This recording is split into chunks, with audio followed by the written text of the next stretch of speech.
All right, in today's Insider, we are getting the inside scoop on the Jets from our Insider Daily News Jets columnist and beat writer Manish Mehta, who joins us on the phone. Manish, you know what goes on in this building. You know what Mike Maccagnan is thinking in general. Do you think that he is high on Kirk Cousins and believes this route is the way to go as opposed to going with somebody younger?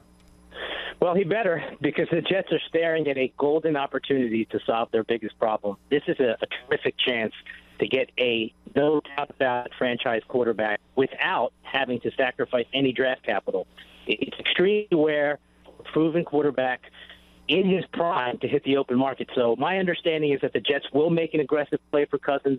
Quite frankly, they'd be foolish not to. Okay, so what do you say, and what does Mike Maccagnan say to those who sit there and say, as much money as you're going to have to pay him, he's not a top 10 quarterback, and you're going to pay him like a top 5 quarterback. They'd rather see you draft and develop a quarterback. What would their thinking be in regards to that? The thing to consider is that Kirk Cousins is not going to be a stopgap solution. He'll be 30 years old this summer, so he's only now entering the prime, and barring injury, you can get at least 5 years of top-end play from him, probably closer to 7, maybe even 8 years. So that window is plenty big enough to build your team around. And look, I've been bullish on some of these quarterbacks in this upcoming draft, like Sam Darnold, Josh Rosen, and Josh Allen. And although their window is larger and they'd be considerably cheaper than Cousins, an undeniable unknown element with each of those guys. Maybe they'll become stars, maybe they won't. We already know that Cousins is a plug-and-play starter. He's averaged 27 touchdowns and only 12 interceptions and a 67% completion rate, by the way, in his 3 seasons as a full-time starter. So, yes, I think that paying Cousins makes more sense than going the draft route. Should there be any concern that they'd be paying that kind of money for a guy who his former GM, Scott McCloughan, just recently said was a good quarterback but not a special quarterback? Well, I spoke to Mike Shanahan, who drafted Kirk Cousins in the 4th round 6 years ago, about that comment specifically, and he strongly disagreed with it.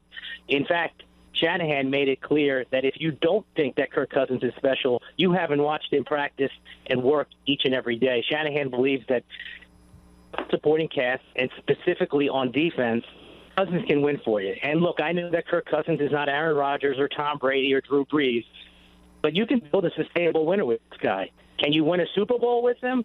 I think ultimately the answer to that question is yes. Real quick, before you go, Jeremy Bates and Rick Dennison truly a draw for Cousins here?